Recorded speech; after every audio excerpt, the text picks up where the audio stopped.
Oi. Bom, para a nossa conversa de hoje, eu estou usando como base aquela parábola das 10 virgens, que aparece lá em Mateus 25, né? Que, como a gente está em tempos muito atribulados, cheio de coisas esquisitas acontecendo, é uma parábola que eu acho que ela tem tudo a ver, porque ela fala das pessoas que servem ao Senhor, né? E aqui o Senhor, ele pega e fala de 10 virgens, né? Ele fala que 5 são prudentes e 5 são néstias. Em algumas traduções está loucas ou tolas, né? E aí a coisa interessante é que assim, elas todas saíram para o campo à espera do noivo, né?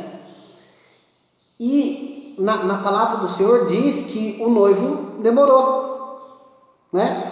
E então ouviram o anúncio do noivo, lá vem o noivo, só que todas tosquenejaram, certo?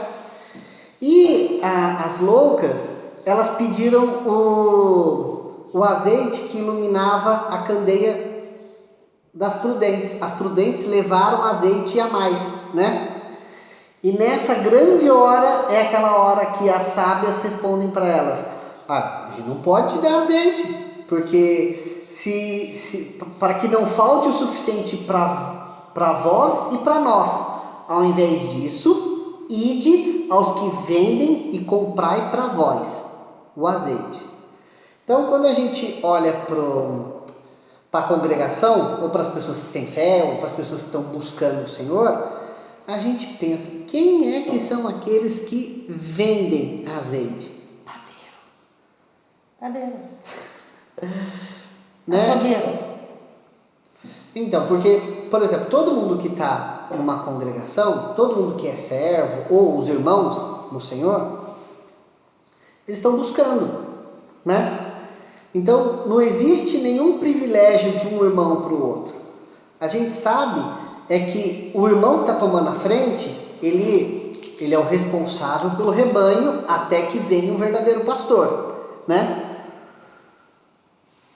E aí, naquele grande momento, que na minha visão está bem especificado em Mateus 24, depois daquela grande tribulação,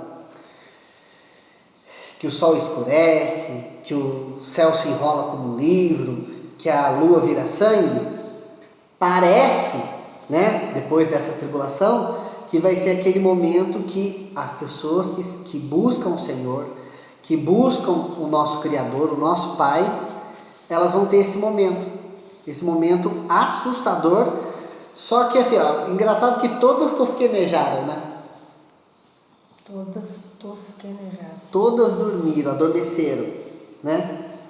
E aí, quando ela fala para ir lá comprar com os que vendem, né? A hora que as loucas estão indo comprar, o noivo chega. E as que estavam preparadas entram com o noivo para as bodas e as portas se fecham. E depois, né? Aparecem as outras virgens, as néstias ou as tolas, e elas batem na porta e falam: Senhor, Senhor, abre! Aí ele responde: verdadeiramente eu vos digo, eu não vos conheço. Olha que bacana, parece que eu já vi esse versículo, e parece que eu vi Yahushua falar isso em outro versículo, Cleves. Ele fala isso em outros contextos, né? E que aí, não vos conheço. Isso. Por exemplo, quando as pessoas pegam e falam assim: Senhor, nós não expulsamos demônios em seu nome, nós não fizemos grandes sinais em seu nome. E ele fala: eu verdadeiramente vos digo, não vos conheço, vós que praticais a iniquidade. Então, às vezes eu fico pensando naquela questão assim que a gente tem uma dúvida, né, sobre uma passagem, sobre uma tradução, e às vezes o nosso irmão pode estar tão despreparado quanto a gente e ele não ser capaz de responder aquilo, né? Mas eu vou falar uma coisa para você, né? Eu não vos conheço.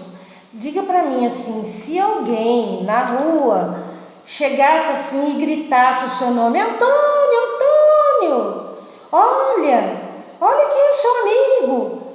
Você ia olhar para ele, o que você ia falar para ele? Ele está te chamando de Antônio. Eu não vos conheço, porque o meu nome não é Antônio. Tá bom. Então, a gente aqui somos só pessoas procurando e buscando a verdade, né? E a gente também gosta de ler, né? A gente sempre tira um versículo para meditar, né? E as 10 virgens, ela é uma pregação assim muito fantástica, porque na realidade, quando o Senhor fez essa parábola, eu ficava sempre pensando, 10 virgens, por que 10? Podia ser 5, 2. 4, 2, sei lá, mas seriam 10.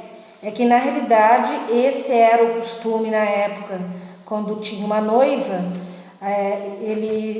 quem preparava essa noiva eram 10 virgens, ficava com ela, né, preparando essa moça. Então, as 10 virgens, ela tem tudo a ver com esse costume que existia na época do Senhor. Cultural, né? Cultura do povo hebreu.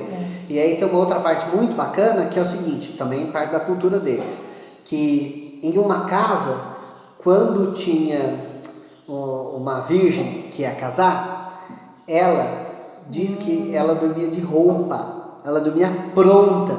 E o que estava na janela dela? E na janela dela tinha uma candeia. Apagada? Acesa. E os vizinhos passavam por pelo lugar, pela rua, né? Olhavam e falavam, nossa, olha, tem uma virgem, ela vai casar. Então era uma coisa de comoção da comunidade, né? E o noivo não sabia quando ele ia buscar a noiva. Porque quem dava a ordem de buscar a noiva era o pai. O pai do noivo. Então, a pessoa não era convidada para o casamento, porque as pessoas não sabiam quando ia casar, porque quem decidia isso era o pai do noivo. Deu para entender, o pai. E aí, quando aquela noiva era chamada pelo seu esposo, os dois se encontravam também no caminho, né? Os dois se encontravam no caminho e ele não entrava na casa dela. Tem umas partes muito bacanas. Engraçado como é parecido com o arrebatamento, né? O Senhor não vai descer aqui na terra, né? Sim. A gente vai encontrar com ele nos ares. Que os anjos desaprenham, glória ao Pai.